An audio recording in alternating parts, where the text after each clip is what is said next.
হয়তো ময়ো হ'ব পাৰিলো হয় বেইমানি দুনিয়াৰ সফল প্ৰেমিক। ভালপোৱাৰ সস্তীয়া বজাৰখনত যদিহে নিজক এৰি দি কৰিব পাৰিলো হয় অচিনাৰ ওচৰত দেহৰ দৰদাম। মোৰ দেহৰ চঞ্চলতায়ো হয়তো কাৰোবাৰ হৰি নিলে হয় নিশাৰ টোপনি।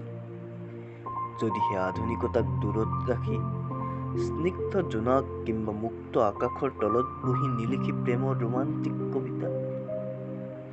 আধুনিকতাৰ ৰঙচুৱাখিনিত নিজকে বিলীন কৰি বিদেশী সুৰাৰ নিচাত মাতাল হৈ মাজৰাতি ঘূৰিলো হয় ক্ষন্তেকীয়া প্ৰেমিকৰ সৈতে। আহ আধুনিকা, প্ৰেমৰো কি যে মায়া। ভাল পোৱাৰ নামতো বহে অজানাৰ ওচৰত নগ্নতাৰ বেহা। এয়াই আধুনিকতাৰ নগ্ন পোহৰে উলংগ কৰা অধুনাৰ প্ৰেমৰ আচল সংজ্ঞা।